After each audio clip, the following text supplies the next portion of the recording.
Amen. Palakpakan natin ang Panginoon. Hallelujah. Praise God. Okay, so the title of our sermon is Do the Impossible. Subtitled, Feed the 5,000. So meron pa rin isang subtitle dyan, The 5 Attributes of God in Christ. Bakit po ganon? Because I have preached this passage for more than 5 times in the past 30 years. I have preached on this passage for more than 5 times. Kasi paborito ko to. At siguro narinig nyo rin sa akin ito, siguro more than twice or thrice. Pero this time, iba po yung focus natin. Ang focus natin ngayon is the 5 attributes of God in Christ that we can see in the story of the feeding of the 5,000. Ano ba yung 5 katangian ng Diyos? Ano ba yung 5 attributes o yung bang yun na nga, katangian ng Diyos na makikita natin dito? Pero tingnan nyo po, mga kapatid, halimbawa, ito yung nung nangyari na nga, feeding of the 5,000 or 20,000. Halimbawa lang, nagkaroon ng news. Ayan. Ang sabi dyan, Jerusalem Daily News. Jesus feeds 5,000. Crowds flock to local rabbi. Bethsaida, area officials have expressed growing concern after another incident involving a large crowd gathering around Jesus of Nazareth. Eyewitness reports suggest a crowd of well over 5,000 yesterday in a remote area outside of Bethsaida. What started out as a small crowd quickly grew as rumors of miraculous healings spread throughout the region, and everyone appears to have been fed despite limited sources. Jesus was not available for comment. More reports to follow.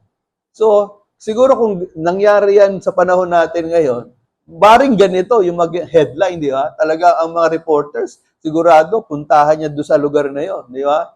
Kasi sa panahon natin ngayon, may mahulog lang na truck sa bangin, di ba? Yung mga reporters, nagdagsaan na. So, pero kaya lang po, mga kapatid, merong iba, hindi naniniwala sa himala. Hindi naniniwalang nangyari ito. Kumbaga, meron daw scientific explanation. Ano yung scientific explanation nito? So, una, claim number 1 na anti-miracle. It was a miracle of human kindness. The people shared their food. So, ibig sabihin, yun daw, hindi naman daw talaga nag-distribute si Jesus ng pagkain. Kung hindi niya pinarami yung 5 tinapay at 2 isda, kundi yung mga tao na may baon, nag-share sa bawat isa.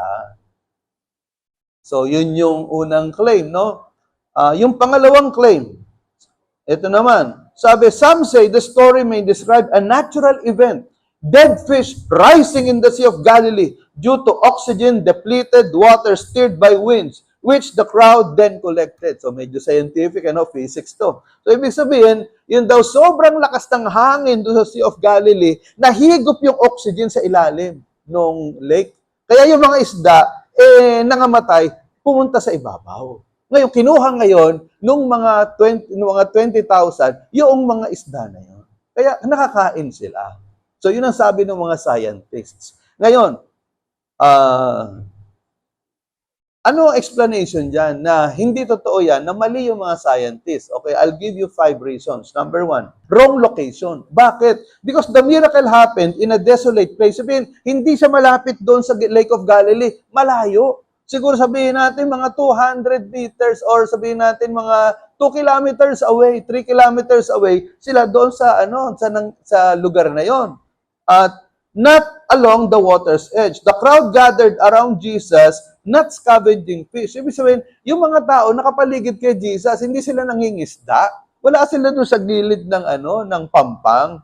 So, at isa pa, yung ito naman, yung halimbawa, nagbilihan daw ng pagkain doon sa mga katabi o nanghingi ng pagkain. So, yung Bethsaida na village po doon, 3,000 lang maximum ang nakatira, yung population. So, paano yung 3,000 na yan mapapakain yung almost 20,000 na sumunod kay Jesus? Okay. So, yun yung una. Sabihin, hindi, mali yung sabi ng mga scientists. Number 2, bread cannot be explained. Ibig sabihin, ang sabi ng mga scientists, lumutang yung mga isda. Maring sabihin natin, okay. Pero paano yung tinapay? Paano dumami yung mga tinapay at napakain yung 20,000 na tao? Walang sinabi, yung mga scientists. So, a fish kill cannot explain bread abundance. Ang explain lang nila, yung mga isda na lumutang. Meron ba mga lumutang na tinapay? Wala naman. So, doon pa lang, inconsistent, mali. Jesus' active role. Ibig sabihin, si Jesus, ang sabi doon sa binasa natin, He blessed, He broke, and He gave the food repeatedly. Kasi, halimbawa, yung 12 apostol, lumapit kayo dyan, itong mga basket, bibigyan ko kayo ng tinapay at isda. So, tuloy-tuloy yung pagbibigay ni Jesus. No? So, ibig sabihin, yung supply galing kay Jesus, hindi naman dahil nanguha sila ng isda. So, ibig sabihin, kung nanguha sila ng isda doon sa Lake of Galilee, bakit walang nakalagay doon sa Matthew, Mark, Luke, and John na pare-parehong mga istorya, walang sinabing ganun. So, ibig sabihin, sinungaling ang Bible. Sinungaling si Lord. Okay. Pang-apat, eyewitness testimony. Yun na nga, all four Gospels ang nagsabi na ito ay si Jesus ang gumawa nito. Hindi ito coincidence at maraming nagpapatunay na yung isda ay binigay galing kay Jesus, pinarami niya. Panglima, theological purpose. Ibig sabihin yung doctrinal naman, the miracle points to Jesus as the bread of life. Ibig sabihin, si Jesus ang bread of life. Yun yung itinuturo dito nung storya. Hindi na, kumbaga, hindi yun magtutugma kung totoo na yung mga isda ay lumutang doon sa Lake of Galilee. Naunawaan natin mga kapatid, eto pa yung pang-anim. Hindi ba nilikha ng Diyos, ang Diyos ang lumikha ng kalawakan? Di ba nilikha ni Lord ang universe? Nilikha ni Lord yung mga billions of stars and planets and the billions of galaxies. Nilikha ng Diyos yan eh. Yun bang simpleng pagpaparami ng 5 tinapay at 2 isda, hindi kayang gawin ng Diyos yan? Naintindihan niyo yung logic? Nakuha niyo mga kapatid? So, nilikha ni Lord yung buong kalawakan. Yung pagpaparami ng isda, hindi niya kayang gawin. So, what's the purpose of the story? Ano bang purpose ng istorya? The feeding of the 5,000 was a test of faith for all the apostles. Sabihin, ito'y pagsubok doon sa mga apostol. Ang sabi sa Juan 6:5 hanggang 6, basahin po natin, no? Sabay-sabay, malilinaw ang mata. 1, 2, 3. Tumanaw si Jesus at nang makita niyang dumarating ang napakaraming tao, tinanong niya si Felipe, saan kaya tayo makakabili ng tinapay upang makakain ang mga taong ito? Sinabi niya iyon upang subukin si Felipe, sapagkat alam na niya ang kanyang gagawin. So, ibig sabihin, tingnan po ninyo, nung sinabi nung mga apostol, Lord, pauwiin mo na, kasi maggagabi na, mga gutom na yan, wala nang makakain yan, kaya pauwiin mo na. Ang sabi ni Lord, kayo ang magpakain. Tingnan nyo, laki ng problema. Ano? Kayo ang magpakain. Hindi ko pauuwiin yan. Pakainin ninyo. Bago umuwi, pakainin ninyo. Kasi baka mag-collapse yan sa daan. Kung pauuwiin ninyo, ang layo ng nilakad yan. Mga gutom na nga yan. Sabi ni Lord, may problema. Solusyonan nyo yung problema. Kayong magpakain. Pero sabi doon, sinabi lang niya para subukin si Felipe at yung mga apostol niya. Kasi sabi dito, kapagkat alam na niya yung kanyang gagawin. Naintindihan natin, no? Are you listening? So, now, ano ba yung unang attribute na makikita natin dito? Attribute, katangian ng Diyos na makikita natin. Una, the faithfulness of God. So, God never fails to be faithful in helping His people. So, in the feeding of the 5,000, Jesus demonstrated God's faithfulness by ensuring that the crowd's needs were met. Ibig sabihin, ano ba ang faithfulness sa Tagalog? Katapatan, no? Yung katapatan ng Diyos ay makikita natin dito sa pagpapakain sa 5,000 na tinupad o kumbaga ginawa ng Diyos ng paraan ayon sa kanyang katapatan yung pagpapakain sa kanila. The needs were met. Okay. In Luke chapter 9 verse 11, basahin nga po natin. When the crowds found out, they followed Him. He welcomed them, spoke to them about the kingdom of God, and healed those who needed healing. So tingnan ninyo, winelcome ni Lord yung 20,000 na to, and then He spoke to them. Ibig sabihin, tinuruan niya ng maraming katuruan patungkol sa Biblia, okay? At hindi lang yon, pinagaling niya lahat ng may sakit. So, spiritual, physical. Naunawaan natin. So, makikita natin yung faithfulness ng Diyos, yung pagiging tapat ng Diyos sa pagtugon sa pangangailangan ng mga taong lumalapit sa Kanya. Hindi yung bang, hindi sinabi doon, He welcomed them, spoke to them about the kingdom of God, and sent them away. Wala eh. Pinagaling pa. Pinagaling na yung espiritu, pinagaling pa yung kanilang physical na katawan. That's the faithfulness of God. Okay, pangalawa, the abundance of God. Ano ba yung abundance sa Tagalog? Abundance. Sagana. Oo, di ba? Pagiging sagana. God supplies more than enough. The miracle of feeding a multitude with a small amount of food illustrates God's abundant provision. So, basahin nga natin Luke 9:16-17. Lahat ng malilinaw ang mata. 1, 2, 3. Then he took the 5 loaves and the 2 fish, and looking up to heaven, he blessed and broke them. He kept giving them to the disciples to set before the crowd. Everyone ate and was filled. They picked up 12 baskets of leftover pieces. Tingnan ninyo, 5 tinapay, 2 isda, at ang sabi doon, kinuha ni Jesus dahil ang sabi ni Lord, o pakainin ninyo. Sabi ni Felipe, Lord, yung 7 buwan na sahod, hindi pa sasapat.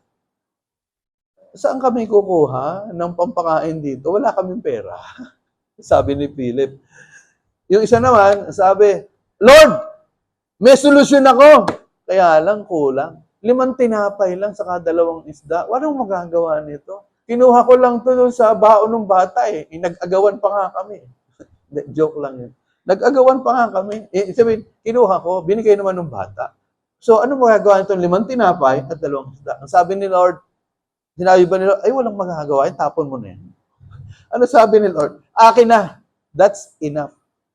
Okay, pinagprabi. Then, nung hawak-hawak ni Jesus, yung 5 tinapay, 2 isda, he looked up to heaven, he prayed, and then pinagpiraso ang tinapay at yung mga isda. Then, he kept giving them to the disciples to set before the crowd. So, imagine ninyo, kayo yung isa sa 12 disciples, may hawak kayong basket, and then, nakapila kayong ganyan. Or siguro, nakapila kayo ng pagganyan, o vertical, horizontal, whatever. Nung habang nakapila, halimbawa lang ako si Jesus. O, ito ka na. Ano sa palagay yung reaction niyo? Ano yung maiisip niyo? Nako, ano kaya ito?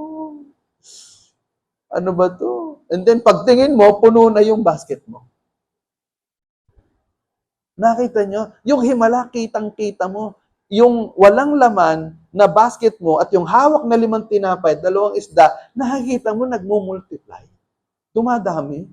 Parang, sabihin natin, nakakita na kayo ng mga, ng mga magician na, alba, sa sombrero. Di ba? Pagka may ginawa, may lalabas kalapati. May lalabas na bulaklak. May lalabas na flower base, no? May lalabas na kape. Di ba yung mga ganon? So parang ginagawa ni Jesus, no, okay, eto. Yung mga disciples, dilat na dilat yung mata, hindi nila alam saan nanggagaling yung isda. Siguro iba tinitingnan saan kaya nanggagaling dito. Naunawaan ninyo? So, makikita mo yung the abundance of God. Yung more than enough. Tingnan ninyo, they picked 12 baskets of leftover pieces. Ano sabihin nun? Leftover? Yung tira-tira. Sabihin, sumobra. Nag-eat all you can na nga yung mga tao. Sabi, everyone ate and was filled. Nag-eat all you can na nga yung mga tao. May sumobra pang 12 baskets. 12 baskets. Ilan ba yung mga apostol? 12. Di ba? 12 baskets. Ano may sabihin nun? May uwi sila sa mga asawa nila. Naintindihan niyo? Hindi yung pagdating nila sa bahay, sumama ka na naman sa Jesus na yan. Wala ka naman uwing pagkain. Sabihin mo sa, eto, punong-puno, 1 basket, 1 linggong ulam. Naintindihan niyo ha? Sabihin mo asawa, dapat talaga sumasama ka sa Jesus na yan. Naintindihan niyo? Naalala ko yung isang estudyante ko sa pharmacy, sa MCU. Second course ito, kasi graduate na siya ng management, then kumukuha siya ng pharmacy nga. Physics class namin. Nag-invite ako sa mga estudyante. Sabi ko, if you want to come to our church, you are welcome, most welcome. Magpaalam kayo sa mga magulang ninyo. Pag di kayo pinayagan, huwag kayong magpumili. Okay. Kasi sabi ko sa mga estudyante, kasi binibigay ko na yung mga quiz eh. Marami sablay. Mahigit kalahati sablay. So, sabi ko, if you want additional points, you go to your church, gumawa kayo ng reaction paper, 500 words, sa sermon ng pare ninyo, ng ministro ninyo, papirmahan nyo sa pare ninyo, isubmit nyo sa akin, plus 5. Okay. Ngayon, option B. Umattend kayo sa church namin, attendance lang, walang reaction paper, plus 5. Mamili kayo, A or B.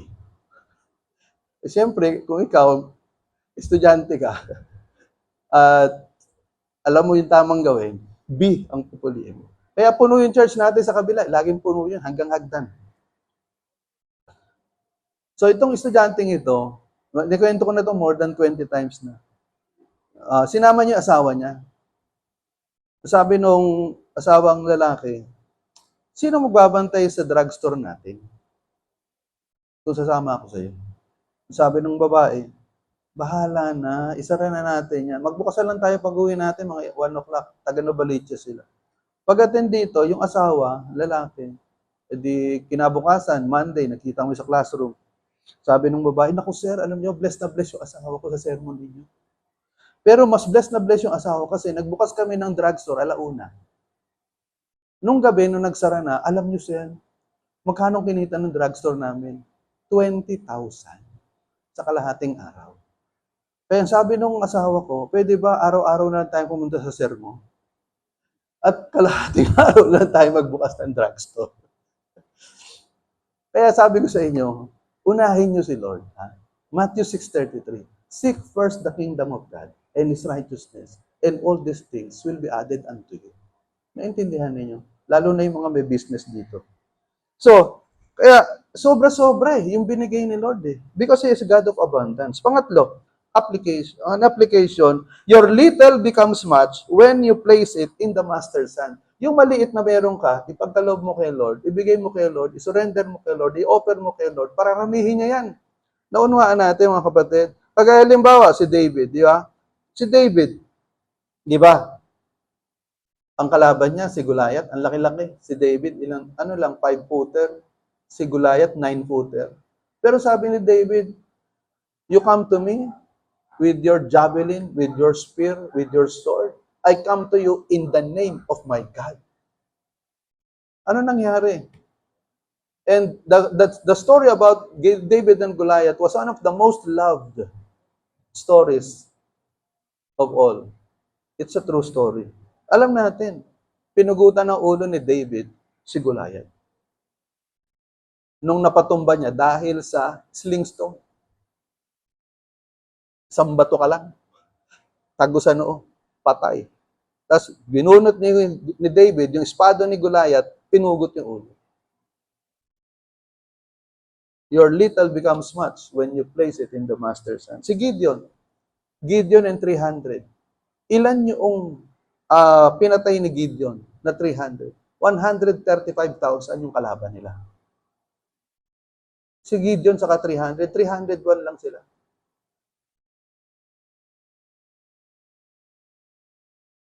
So, si Peter nag-preach. No read, no write. Nag-preach siya ng isang araw after na ma-anoint ng Holy Spirit. Ilan yung nabaptize? 3,000 in one day. Isang apostol, leader ng mga apostol, na no read, no write. Kaya tingnan ninyo, yung sinulat ni Peter, kakaunti 1 Peter, 2 Peter, kakaunti. Kasi nga, no read, no write. Pero, makikita ninyo, yung kapangyarihan ng Diyos na kumilos kay Peter. The little that you have, when you place it in the Master's hands, becomes much. Kung ano yung meron ka, kahit gaano kaliit, ibigay mo kay Lord, pagyayamanin ng Diyos yan. Naunawaan natin? Amen? Okay, the immanence of God. Next. Ano ba yung immanence? Ang lalim, no? So, ibig sabihin lang yan, the nearness of God. No? Sabihin, God is near and cares personally. Ibig sabihin, ang Diyos ay nagmamalasakit sa atin at dahil siya'y malapit sa atin, involved ang Diyos sa buhay natin. Jesus' presence with the people shows that God is near and involved in our lives. Pakibasa na nga natin lahat. 1, 2, 3. When Jesus landed and saw a large crowd, He had compassion on them because they were like sheep without a shepherd. So He began teaching them many things. Okay. So ang sabi dito sa Mark ay nakita ni Jesus yung maraming tao and He had compassion on them because they were like sheep without a shepherd. Parang mga tupa na walang pastol. Alam niyo, pagka ang tupa walang pastol, ano ibig sabihin niyan? Tupang ligaw. Wala kang pastol. Walang nag-aalaga sa mga tupa. Ang mga tupa, pardon me for the term, pero ang mga tupa daw, sila yung mga pinaka-tan-GA na mga hayop. Hindi nila kayang pakainin yung sarili nila. Kaya kailangan nila ng pastol. Maamo ang mga tupa, pero talagang ang brain nila, kasi liit ng sibuyas. O kasi liit siguro ng kalamansi. Hindi ganun katalino. Mas matalino ang mga aso. Mas matalino yung mga kambing. Pero itong mga tupa, may hina ulo. They were like sheep without a shepherd. Kaya awang-awa si Jesus. Mga tupa ito, mga ligaw, walang nag-aalaga. So He began teaching them many things. Kaya tinuruan niya ng maraming katuruan itong mga tupa na ito. So makikita po natin, mga kapatid, na si Jesus, pinakain niya yung mga 20,000 na tao because He cares for them. Naunahan natin, pinagaling niya yung mga may sakit because He cares for them. So mga kapatid, ang Diyos involved sa buhay natin. Involved ang Diyos sa buhay mo. God cares for you. God is near you. Naunahan natin. Akala mo lang malayo ang Diyos sa'yo. Pero actually, sino ba lumalayo? Ang Diyos o ikaw? Sino ang lumalayo? Kapag ka napapalayo ka sa Diyos, sino ang lumalayo? Ang Diyos ang lumalayo o ikaw ang lumalayo? Pastor, di ko po alam. Hindi mo lang maamin. Ikaw ang lumalayo. Kaya huwag mo sabihin, Lord, hindi kita maramdaman. Ba't di kita maramdaman, Lord? Tanong mo yung sarili mo, sino ba lumayo? Ikaw ang lumayo eh. Bawat paggawa mo ng kasalanan, isang hakbang palayo sa Diyos. Naunahan natin. Isang kasalanan na hindi mo na ikumpisal o hindi mo na i-confess kay Lord, palayo ka ng palayo sa Panginoon. Kaya kung gusto mong lumapit kay Lord, humakbang ka, papalapit sa Panginoon, humingi ka ng tawad. Naunawaan natin. Bawat isang araw na hindi ka nagbasa ng Bible, isang hakbang palayo sa Diyos. Kaya nakakalungkot, no? Nag-survey ako ngayong week na to. Sino yung nagdidipo? Lungkot na lungkot ako eh. Lalo na yung mga leaders. Kung pwede ko lang pagpapalitan, pagtatanggalin itong mga leaders na ito, palitan ng mga talagang committed sa gawain, ginawa ko na. Yung mga leaders natin, hindi nagdidibo araw-araw. Nakakahiya eh. So, if you want to experience the nearness of God, if you want to experience the care of God, lumapit ka sa Panginoon, humingi ka ng tawad sa Diyos. Okay? And the trustworthiness of God. Ito na.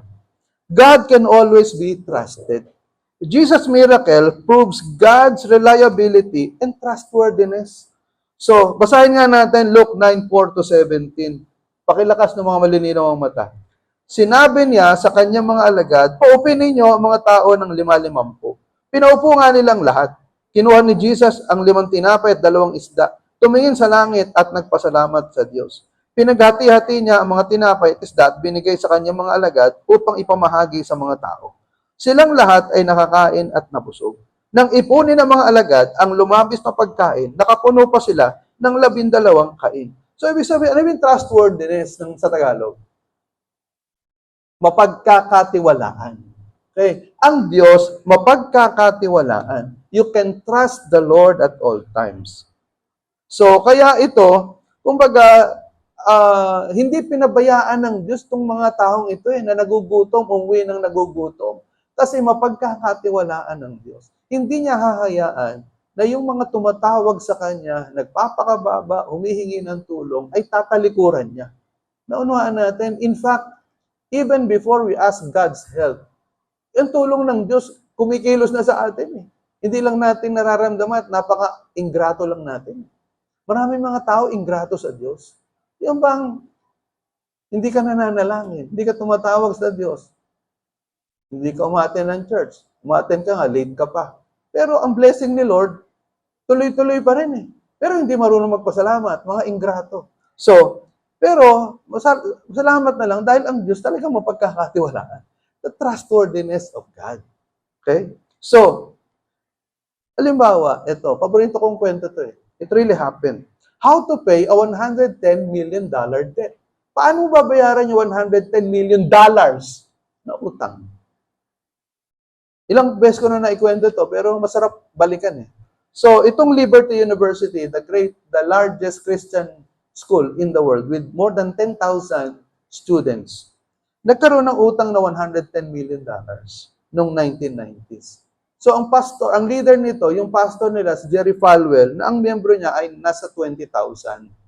Siya yung pinaka-may-ari noong Liberty University. So, anong ginawa ni Jerry Falwell? God spoke to him to fast for 40 days. Not once, but twice.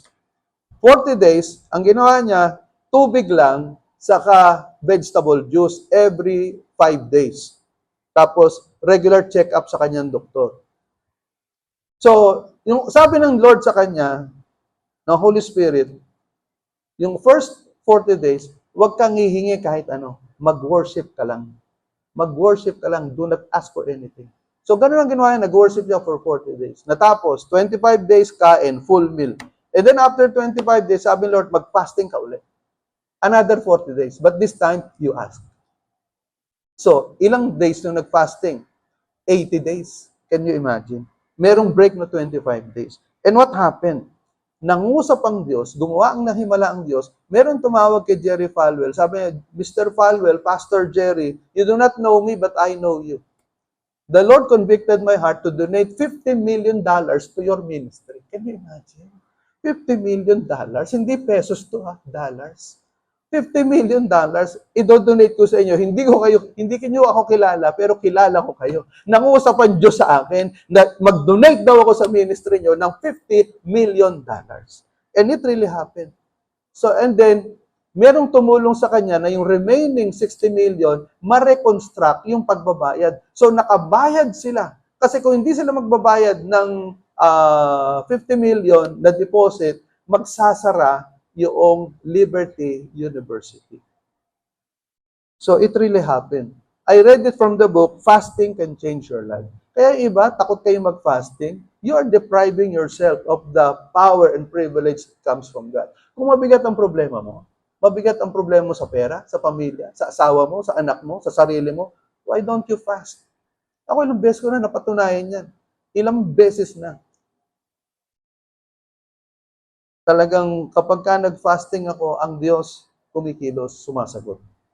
So, and then, He is the God of hope. That's the next attribute. He is the God of hope. God of hope.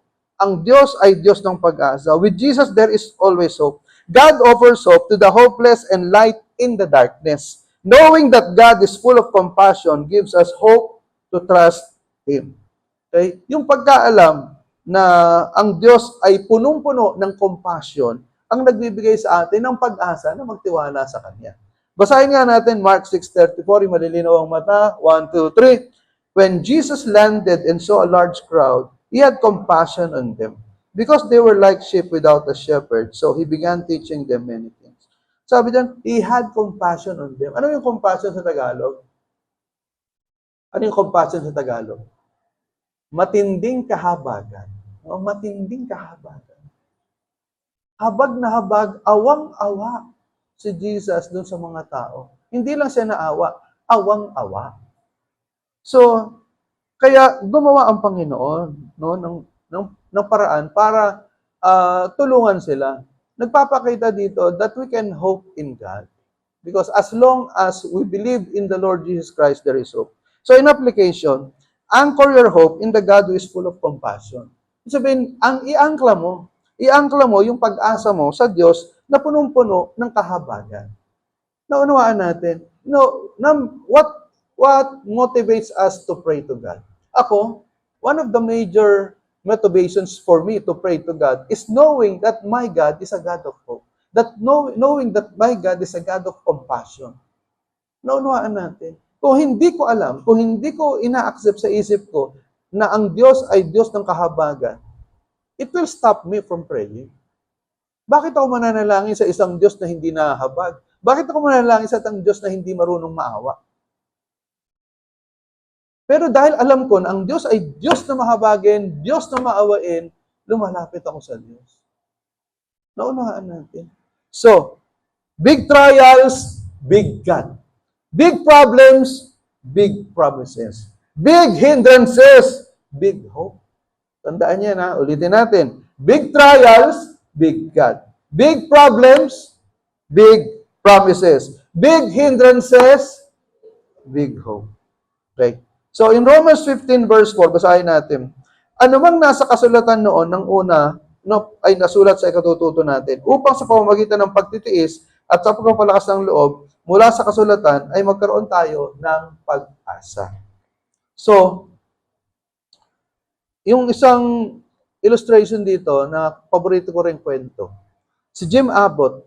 Jim Abbott, a professional baseball player. Ano yung mga awards si Jim Abbott?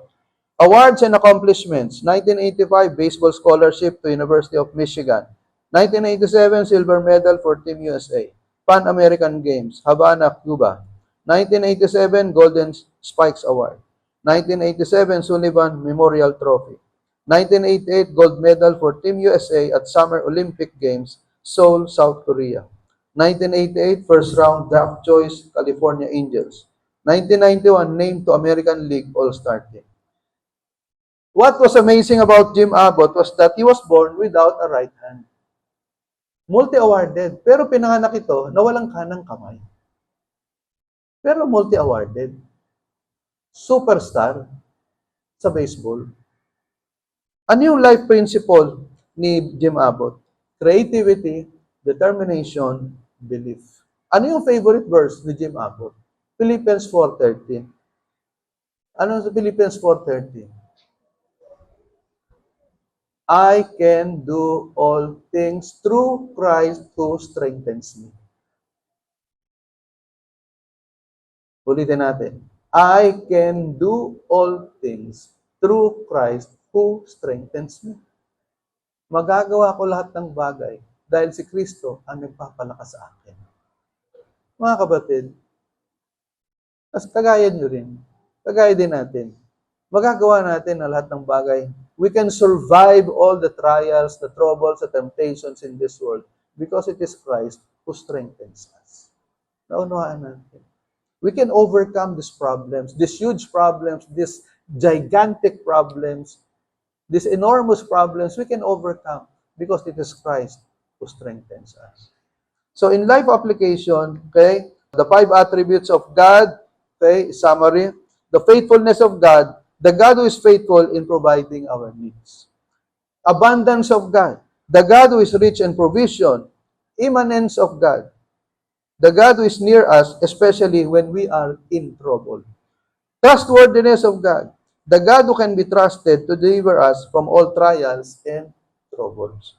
Hope in God, the God who gives us hope by making a miracle out of our weaknesses.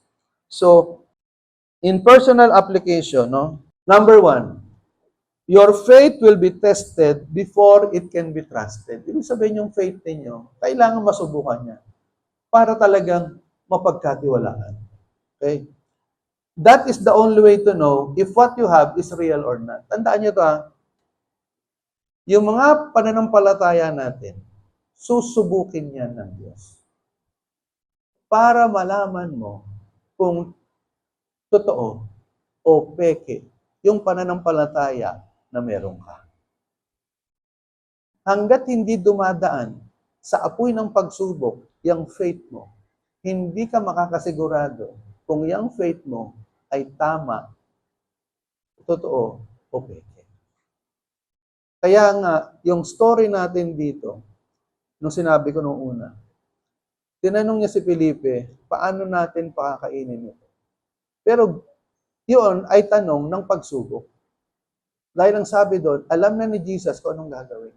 Kaya pag kami pinapagawa sa iyo si Lord or dumadaan ka sa matinding pagsubok, sinusubok lang ni Lord yung faith mo. Pero alam na ni Lord kung ano ang gagawin sa iyo.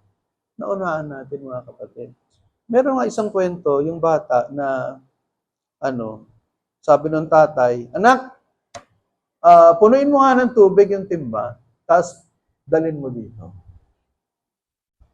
Di ginawa ng bata, kasi yung bata mga 7 years old. Napuno yung timba. Hindi mabuhat ng bata. Sabi ng bata, umiiyak doon sa tatay, tay, hindi ko po mabuhat. Ginawa ko na po lahat ng dapat kong gawin. Hindi ko po mabuhat. Sabi, anak, hindi mo pa ginagawa lahat. Hindi mo, patay, ginawa ko na po lahat. Sabi ng tatay, hindi mo pa ginagawa lahat. Hindi mo ako tinawag. Tingnan niyo mga 12 apostol. Nung sinabi ni Jesus, pakainin ninyo, hindi sinabi ni Jesus, pakainin niyo sa sarili ninyong kakayanan. Pakainin niyo yan, tumawag kayo sa akin. Humingi kayo ng tulong sa akin. Naintindihan ninyo? Pangalawa, your faith in God is composed of trust and obedience. Sometimes God will ask you to do the impossible, to stretch and grow your faith, to force you out of your comfort zone. So, ibig sabihin, magtiwala ka at sumunod. May pinapagawa sa iyo si Lord, parang, Lord, ang hirap naman. Kailangan mo sumunod. Kailangan mo magtiwala. Kailangan mo malampasan yung pagsubok na yan. Para dyan lalago yung faith mo. Dyan bubuhos yung pagpapala sa iyo. Kung masuwayin ka, matigas ang ulo mo, at hindi ka nagtitiwala sa Lord, mayroon ka sariling desisyon, may sarili kang mundo, may sarili kang pagpapasya. Sabi mo, ayokong sumunod. Yung mga laging ayoko, yung mga laging masuwayin, tingnan niyo yung mga buhay ninyo.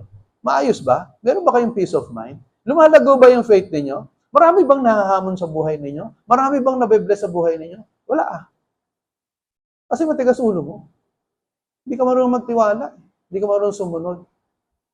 Pero kung ikaw, marunong ka magtiwala, marunong ka sumunod,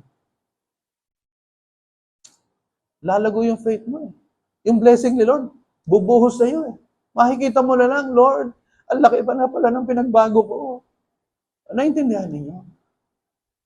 At ang gusto ng Panginoon, you move out of your comfort zone. Sumunod ka para, lumago yung faith mo. Akala mo lang, ikaw ang naglalagay ng limitasyon sa buhay mo eh. Hindi ang Diyos. Naintindihan natin? Don't put limitations on what you can do. You offer it to God. Don't allow yourself, to put limitation on yourself. Kumbaga, let God stretch you. Only God can tell you your limitation, not you. Okay? And pangatlo, you are called to meet the needs of spiritually hungry people through the power of God. So, maraming tao nangangailangan. Nasabi ni Jesus, pakainin ninyo. So, sa panahon natin, maaaring hindi sinasabi ni Lord, pakainin niyo yan, yung isang barangay na yan. Maaaring hindi ganun eh. Pero sinasabi ni Lord sa iyo, you feed these people who are spiritually hungry. Maraming tao gutom spiritually. Naunuhaan ninyo? Maraming gutom na tao sa Diyos. Walang satisfaction in life. Walang contentment in life. Maraming mga tao mahiyaman, magagaling, mahuhusay, mga gwapo, mga ganda, mga talentado, pero walang peace of mind. Walang kapayapaan ng buhay. Walang kakontentuhan. At yung iba nagsusuicide, alam nyo ba, out of 10 people, for every 10 people na nagsusuicide, isa lang dyan yung mahirap. Yung siyam dyan mayaman. Pero bakit nagsusuicide? Kasi napatunayan nila na kahit gaano ka matagumpay, gaano ka kayaman, kung walang Kristo sa iyo, wala eh. Walang satisfaction. Naunuhaan ninyo mga kapatid. So, you meet those who are spiritually hungry through the power of God. So, ano ba yung ultimate lesson ng 5,000? Basahin nga natin. The ultimate lesson that we can learn from the feeding of the 5,000 is that Jesus is big enough for any of our expectations. He surpassed expectations. He is ultimate. This means that Jesus provides every need and even more. Yun yung sa English. O Tagalogin natin para mas naiintindihan. Ang pinaka-lesson na matututunan natin sa feeding of the 5,000 ay ito. Si Jesus ay sapat at higit pa sa lahat ng ating inaasahan. Nilampasan niya ang ating inaasahan. Siya ang sukdulan. Ibig sabihin, si Jesus ang nagbibigay ng bawat pangailangan natin at higit pa. Okay? So that's the ultimate lesson of the feeding of the 5,000. So in conclusion, okay, ang sabi sa John 6:35, pakibasa nga natin lahat. 1, 2, 3. Then Jesus declared, I am the bread of life. He who comes to me will never go hungry, and he who believes in me will never be thirsty. So ano ibig sabihin nito? Ang sabi ng Panginoon, kasi nagpakain siya ng more than 20,000 ng tinapay. Kaya yung spiritual meaning nito, sinasabi ni Jesus, I am the bread of life. I am the bread of life. Ano ibig sabihin nun? May connection nyo. Sinasabi ni Jesus, you ate physical food, physical bread, but the spiritual bread is me. Ako yung spiritual na tinapay. Na kapag ako yung kinain ninyo, spiritual feeding, lahat ng lumalapit sa akin, sabi ng Panginoon, hindi na kayo magugutom. Lahat ng nananampalataya sa akin, hindi na kayo mauuhaw. Naunawaan yung mga kapatid. Ano ibig sabihin nito? Marami sa atin, gutom tayo sa maraming bagay. And then you try to satisfy your hunger. Andyan yung kayamanan, andyan yung materialismo, andyan yung mga kaibigan, andyan yung achievements. Pero gutom ka pa rin. Wala ka pa rin satisfaction. Why? Because Jesus is not your bread. Marami sa atin, di ba? Nauuhaw ka sa pagmamahal. Kung kani-kanino ka na kumakabit, kung kani-kanino ka dumidikit. Kasi nauuhaw ka sa pagmamahal. Pero, uhaw ka pa rin. Kahit na nakuha mo na yung atensyon ng maraming tao, kulang ka sa pansin. Nakuha mo na yung atensyon lahat ng tao, you think the world revolves around you. Uhaw ka pa rin. Why? Because you are not taking Jesus as your bread,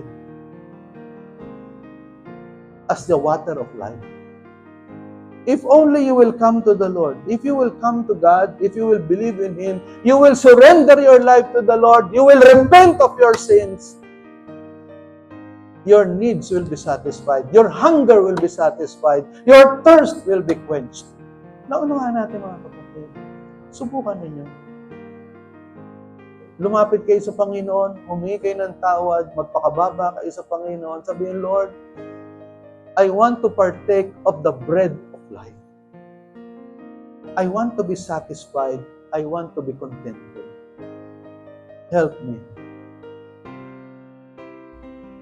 Let us pray. Salamat po, Panginoon, sa araw na ito. Sa mensahe po ng feeding of the 5,000. O Lord, dalangin po namin, Panginoon, O God, na kahit gaano po ka-imposible yung pong problema na nasa aming harap, alam namin na kung kasama ka namin, Panginoon, mapagtatagumpayan namin ito. Kahit gaano ka-imposible yung sitwasyon, kahit gaano kalaki yung problema, kahit gaano kabigat yung pagsubok, kaya namin mapagtagumpayan ito, Panginoon. We can do the impossible. We can overcome the impossible situations in our lives because of you. Panginoon, dalangin ko rin po, Lord, yung iba na mga naririto, mga rebelde, matitigas sa mga puso, mga pakitang tao lang, at walang tunay na pagmamahal sa iyo, at walang tunay na paglilingkod. Panginoon, kausapin po ninyo, basagin niyo yung mga puso, turuan niyong humingi ng tawad, magpakababa, umiyak. Durugin niyo yung mga puso, Panginoon. Tunawin niyo yung mga pusong bato, pusong bakal sa pangalan ni Kristo. Matuto sila, Panginoon, na lumapit sa iyo, magsuko ng buhay sa iyo, kilalanin ka bilang Panginoon, tagapagligtas at Diyos sa kanilang mga buhay. O Panginoon, we want you to be the bread. We want to eat the bread that you give us. Satisfy our hunger, quench our thirst. Salamat po. This is our prayer in the most powerful name of Jesus Christ, our Lord, God, Savior, and Healer. Everybody say Amen. Palakpakan natin ang Panginoon. Purihin ang Diyos. Amen.